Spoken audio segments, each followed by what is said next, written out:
My name is Lauren Ellis, and I am 35 years old. For most of my adult life, I have been a doctor, the kind of person who shows up at 3 in the morning to stitch a stranger's wound or deliver a baby in the chaos of a storm.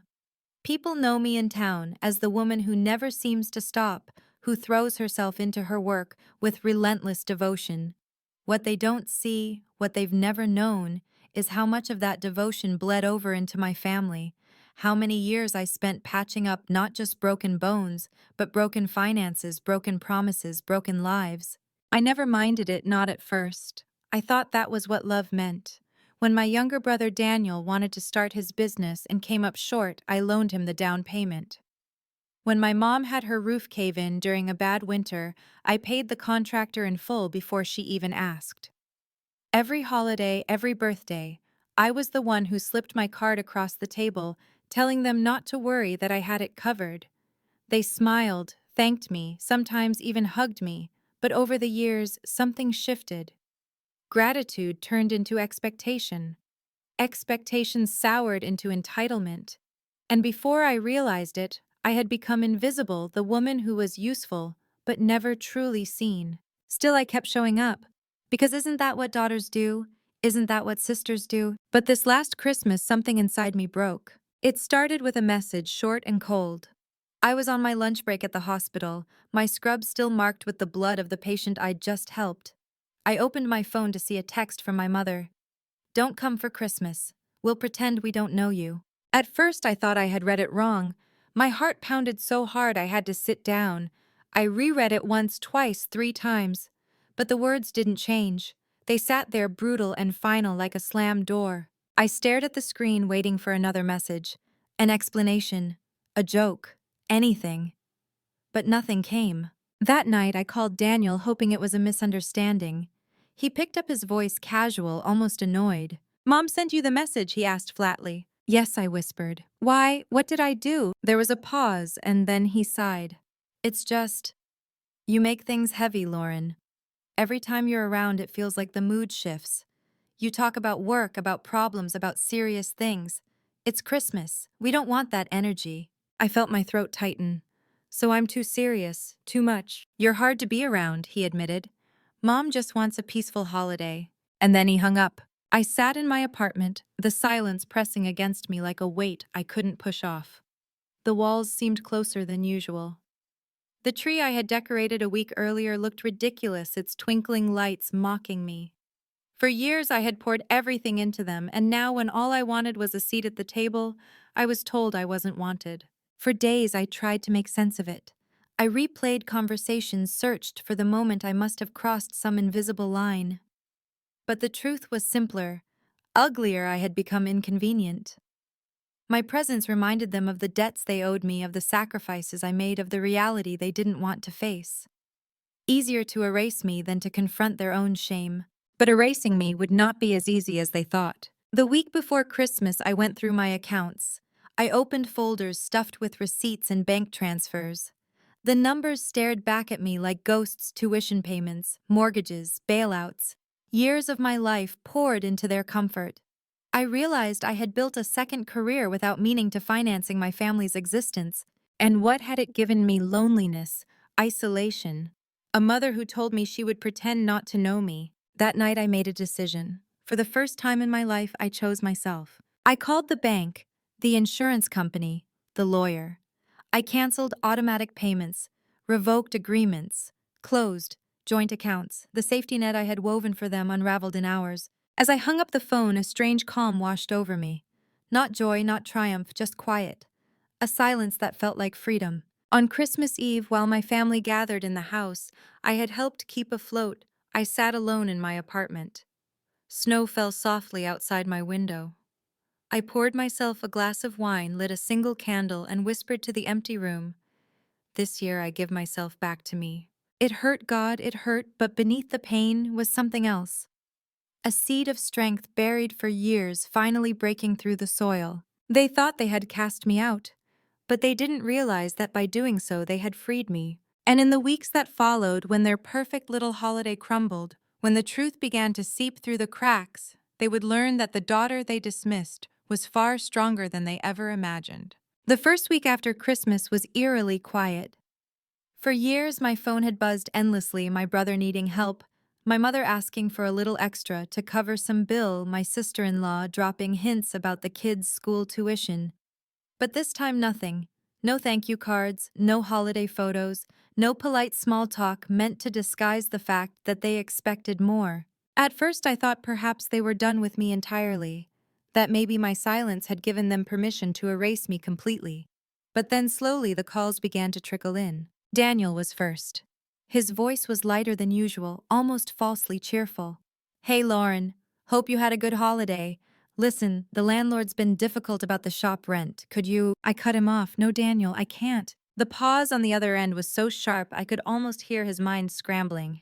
"What do you mean you can't? You always—" "Not anymore," I said firmly. "I've done it for years. It's time you figure it out." His voice hardened, the mask slipping. "So you're really going to abandon your family after everything we've done for you?" The words pierced like a knife, but I stayed silent. He hung up without saying goodbye. The second call came 2 days later. My mother's voice trembled as she tried to sound casual. "The utility bill is late. They're threatening to shut off the heat." I thought maybe— "Mom," I whispered, feeling my throat close. "I can't keep paying for everything. You told me not to come for Christmas. Remember?" There was silence. Then she exhaled, sharp and cold. "If that's how you feel, Lauren, then maybe you aren't really part of this family after all." My hands shook as I set the phone down. I stared at the screen, the weight of her words pressing into me. Wasn't really part of the family. After all I had given, all I had sacrificed. But deep inside, beneath the sting, there was something else: clarity. For years I had mistaken control for love. Their requests, their demands, their guilt-tripping. I had convinced myself that it meant I was needed. But now I could see it for what it was: dependency. Not love, not gratitude, not respect. Just a parasitic need that drained me while feeding their comfort. The days turned into weeks, and soon the facade began to crack. It started with whispers around town. I overheard colleagues at the hospital talking about Daniel's business, struggling suppliers refusing to extend credit. My mother's house, the one I had helped save more times than I could count, suddenly had foreclosure notices on the door. I should have felt guilty, but I didn't, not anymore, because as their world crumbled, mine began to bloom. Without the constant drain of their needs, I discovered something I hadn't felt in years: energy. I started running again in the mornings, the crisp winter air filling my lungs with sharp clarity. I bought fresh groceries, cooked meals for myself, sat down at my own table with quiet dignity. I even joined a book club, something I had always told myself I was too busy for. And yet the more I built my life, the angrier my family seemed to become. One evening, as I was leaving the hospital, I saw Daniel waiting for me by my car. His face was tight with fury. "You've ruined us," he hissed. "Everything is falling apart because of you. Do you even care?" I stared at him, my heart racing but my voice steady. "I cared for 35 years, Daniel. I cared when I drained my savings for you. I cared when I stayed up all night filling out loan applications on your behalf. I cared when I made sure Mom had a roof over her head. But caring turned me invisible. And I won't live invisible anymore." His jaw tightened, his fists clenched, but he said nothing. He stormed off into the night, leaving me alone under the flickering streetlight. That night, lying in bed, I realized something monumental. My family didn't want me. They wanted what I could give. The version of me who said yes, who sacrificed, who bled quietly. The moment I stopped giving, they decided I wasn't worth keeping.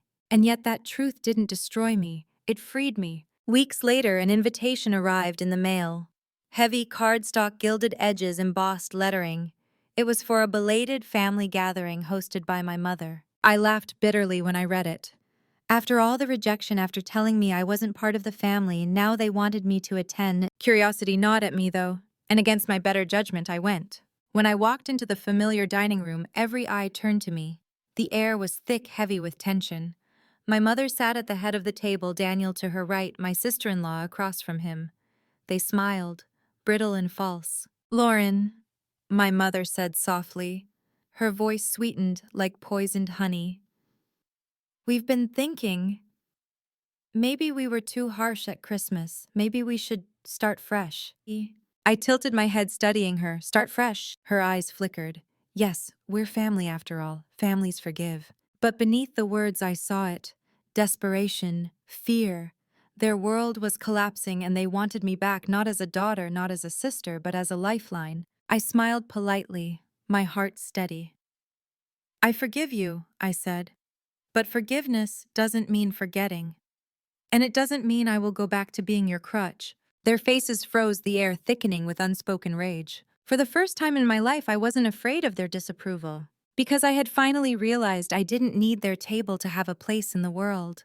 I could build my own. And as I stood to leave, I knew this was only the beginning. The silence after I left that dinner table was deafening. I could still feel their eyes burning into my back as I walked away, their disappointment thick and sharp, like smoke clinging to my skin. Yet as soon as I stepped outside, the cold night air hit my face, and I felt lighter. The chains that had held me for decades were no longer around my ankles. I was walking on ground I owned emotionally, spiritually, and soon even legally. But of course, they didn't let go so easily. 2 weeks later, I received a letter from my mother's lawyer, a formal notice she had rewritten her will. In it, she declared that because of my betrayal, I would receive nothing. Everything, the house, the remaining savings, even family heirlooms, would go to Daniel and his children. I sat at my kitchen table with the letter trembling in my hands, my stomach twisting. It was one thing for her to punish me with words, but to legally erase me from her life, that cut deeper than anything she had ever said. I wanted to cry, but instead I laughed, a strange, shaky laugh that surprised even me, because the truth was, what had she really given me in life that she could take away? My financial independence was my own hard-earned from years of working double shifts. The heirlooms were pretty trinkets, yes, but they had always been used as weapons, dangling promises of inheritance to control me. She could cut me out of her will, but she couldn't cut me out of my own story. The letter became a symbol, a reminder that their love had always come with conditions, and I was done paying the price. Still, the emotional wound throbbed. I tried to keep my focus on work, on patients who needed me, on new friendships I was tentatively building. But one evening, as I sat in my living room with a glass of wine scrolling through old photo albums, the grief broke through. I stared at a picture of me at 10 years old, my arm around Daniel, both of us grinning in the backyard. My mother had taken the photo. I remembered that day clearly. I had been so proud of the cake I baked from scratch, and everyone praised Daniel for helping even though he hadn't lifted a finger. That had been the pattern all along, hadn't it? Me giving, him receiving. Me invisible, him celebrated. The realization was like ripping open a scar. And for the first time, I admitted it out loud to myself. They had never really loved me. Not the way a family should. That night, I cried until my pillow was soaked. But when the tears dried, I felt something new resolve. Because if I couldn't rewrite the past, I would damn well shape the future. The climax came faster than I expected. One afternoon, I received a frantic phone call from a former neighbor. My mother's house, the same house I had saved countless times, was on the verge of foreclosure. Daniel had begged for extensions, but the bank was done waiting. They were seizing the property. For a moment, I felt the old instinct rise in me, the urge to rush in to save them, to fix everything. But I stopped myself. I sat on my couch, staring out the window, and whispered, "Not this time." The next day, though, I drove past the house, not to intervene, but to witness. The yard was overgrown, paint, peeling, shutters sagging. A moving truck was parked in the driveway, men hauling out furniture that had once been carefully polished by my grandmother's hands. And on the porch stood my mother and Daniel, their faces pale, their eyes hollow. They saw me. For a split second, something flickered, hope maybe, or desperation. But I didn't stop. I kept driving. It was the hardest thing I'd ever done. My hands shook on the wheel, my chest ached with guilt, but I knew it was necessary, because every time I had saved them, I had lost more of myself. This time I was choosing me. And here's where the twist came, the one they never saw coming.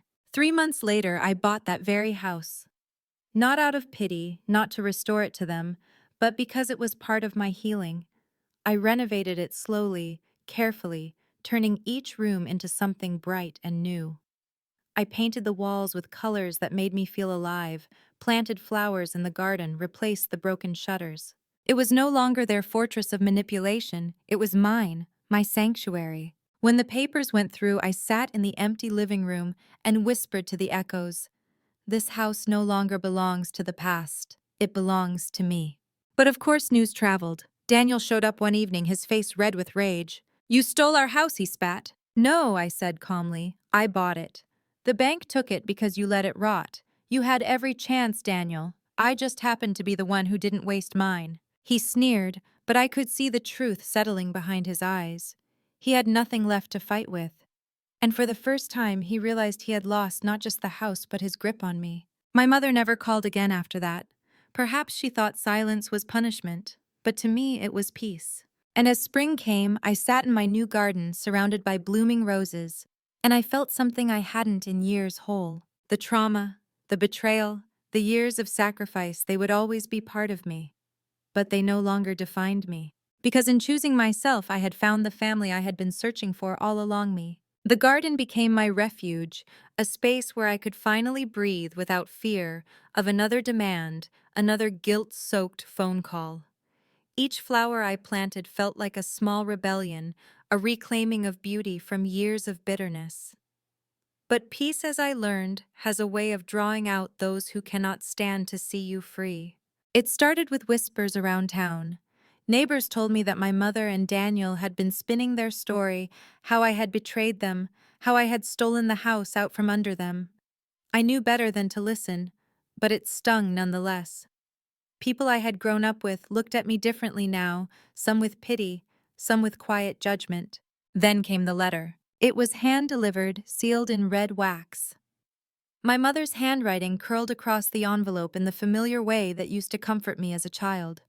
Inside, her words cut sharper than glass. "You may have taken the house, but you will never take what matters most. Daniel is my true heir, my pride. You were always an outsider, a mistake I had to live with. When I leave this world, it is he who will carry our name, not you." My hands trembled as I read. Even after all the cruelty, a small part of me had clung to the hope that maybe, just maybe, she still saw me as her daughter. But there it was, written plainly, I was nothing to her. I sat in the living room of the house I had fought so hard to reclaim, staring at the letter as tears blurred the ink. My mother hadn't just abandoned me, she had declared me erased. For days I carried the weight of that letter like a stone in my chest. I went through the motions at work, smiled when I had to, but inside I was unraveling. Every memory replayed itself: the nights I stayed awake by her hospital bed, the times I gave up vacations to cover her debts, the birthdays I spent cooking her favorite meals, while she praised Daniel for doing nothing. And then the anger came. It didn't arrive in flames, but in quiet, steady waves. Anger not just at her but at myself for giving so much, for staying invisible, for mistaking scraps of affection for love. The breaking point came on a stormy night. Rain pounded against the windows. Lightning split the sky, and I found myself standing in the attic surrounded by boxes of family relics. Photographs, heirlooms, letters, all the pieces of a family story I had been written out of. I opened one box and found my grandmother's journal. I had never read it before. My mother always kept it hidden. As I flipped through the pages, one entry stopped me cold. "Lauren has such a kind heart. She reminds me of myself. But I see the way her mother favors Daniel, and it breaks me. I fear she will grow up always giving, never receiving." I sank to the floor, clutching the journal to my chest as sobs tore out of me. My grandmother had seen it. She had known. And somehow her words felt like a hand reaching across time, reminding me that I wasn't crazy. I wasn't imagining the cruelty. I wasn't unlovable. The storm outside raged, but inside something shifted. By morning, I knew what I had to do. I invited them back. My mother, Daniel, even my sister-in-law. Not because I wanted reconciliation, but because I needed closure. The house, my sanctuary, had to witness it. They arrived stiff and wary, dressed too formally, as if preparing for a battle.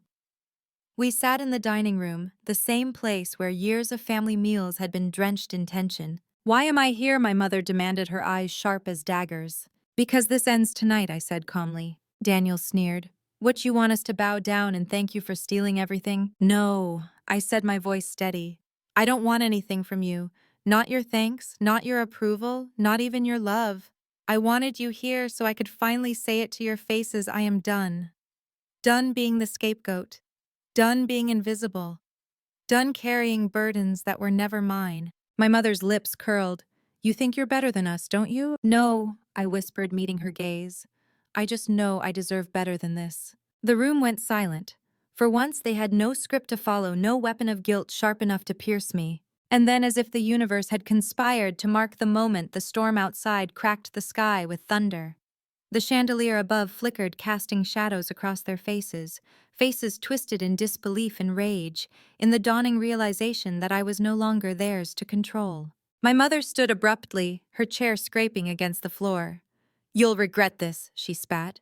Family is forever. You can't escape it. I smiled sadly. Family is forever, yes, but love isn't, and you made sure of that. She stormed out, Daniel trailing behind her, his face pale with shock. The door slammed and the echo rang through the house like a final verdict. I sank into my chair, my chest heaving, my hands trembling. But for the first time, I wasn't trembling from fear. I was trembling from release. Because I had finally said the words I had needed to say for decades. The storm quieted by morning, and sunlight poured into the windows, illuminating the house with a glow I had never seen before. It felt like the walls themselves were breathing with me, lighter, freer. But I knew it wasn't over yet. Their bitterness ran deep, and I could already sense that their next move would be crueler, sharper, more desperate. And when it came, I would be ready. Because I was no longer the invisible daughter. I was the woman who had chosen herself. In the days after that stormy confrontation, the silence was louder than ever. My phone didn't ring. No knocks at the door, no letters slipped under the mat. It was as if they had vanished from my life overnight. For the first time in decades, I wasn't tethered to the constant tug of their demands. At first, the quiet was unnerving. I found myself pacing through the house, expecting the shrill of my mother's voice or Daniel's threats echoing off the walls. But the silence remained. And slowly I began to understand the quiet was not emptiness. It was freedom. I poured myself into work. My patients saw me not as a checkbook or a burden, but as a woman who listened, who cared, who stood beside them in their darkest hours. Each smile I received from a patient felt like sunlight seeping into cracks long frozen shut. I began to laugh again, really laugh, with colleagues and new friends. The house transformed with me. What had once been a battlefield of manipulation became a canvas of rebirth. I filled the walls with art that spoke to me, framed my own photos of sunsets and gardens. I hosted small dinners with neighbors who brought wine and laughter instead of guilt. Every room echoed with new memories, ones rooted in choice, not obligation. But I knew the story wasn't finished, not until I faced the final truth. It came unexpectedly in the form of an envelope delivered by the bank. My mother had passed away quietly in a nursing facility. Daniel hadn't told me, of course. The bank notified me because, in a twist, I hadn't anticipated the facility's costs had consumed everything she had left. There was nothing for Daniel to inherit. For a long time, I just sat there, the letter heavy in my hands. My mother was gone. And with her, all the questions I had carried. Why wasn't I enough? Why had she chosen him over me? Why had she weaponized love into something so cruel? I would never hear her answers. But strangely, I no longer needed them. Because the truth was written all along in the way she lived and the choices she made. And I couldn't change her story. I could only change mine. Daniel tried one last time. He showed up at the hospital one evening, eyes bloodshot, voice hoarse. She left me nothing, he whispered. Do you understand? Nothing? I thought at least after everything she'd care for me. I looked at him for the long moment, and for the first time I didn't see my brother, the golden child. I saw a man broken by the same woman who had broken me, only in a different way. He had been smothered by her favoritism, crippled by never having to stand on his own. And now, with nothing left to prop him up, he was crumbling. I'm sorry, I said quietly. And I meant it not as an offer to save him, not as a door reopening, but as a final acknowledgement of what we both had lost. He stared at me, confusion flickering in his eyes, perhaps expecting pity or another chance. But when I turned and walked away, I knew he finally understood I wasn't coming back. That night, I stood in my garden, the roses swaying gently in the evening breeze. I looked up at the stars and felt tears streaming down my cheeks, not of grief, but of release. For years, I had carried their shadows. I had bent myself into pieces trying to fit the shape of the daughter and sister they demanded. But in losing them, I had found myself. The final twist of this story isn't revenge, though. There is satisfaction in knowing karma had done its work. The twist is survival. That after everything, after betrayal, after erasure, after heartbreak, I was still here, whole. And I realized something important. Family is not defined by blood or by the weight of obligation. Family is built by love, freely given by respect, by kindness that doesn't demand repayment. My family now is the community I've built, the neighbors who bring soup when I'm sick, the colleagues who cheer for me, the friends who laugh with me until midnight. And most importantly, my family is me, the woman who finally chose herself. So if you've ever been told you're not enough, if you've ever been made to feel invisible by the very people who should see you most clearly, I want you to hear this. You are enough. You always were. I closed my grandmother's journal one last time and placed it on my bookshelf, not as a relic of pain, but as a reminder that someone once had seen me for who I was. And now finally I could see myself too. And as the seasons turned, I filled the house not with echoes of old wounds, but with laughter, music, and life. It no longer felt like theirs, it was mine. This is the story of how I was told not to come home, not to belong, not to be seen. And how in the end I discovered that home was never their approval, it was always me. So if you're still listening, thank you for witnessing not just my pain, but my rebirth. And if my story touched something inside you, please like, share, and subscribe so more people can find the strength to break free from chains that don't belong to them. Leave me a comment too. I'd love to know if you've ever walked through a similar fire and found your way out the other side. Because stories like these don't just end, they ripple.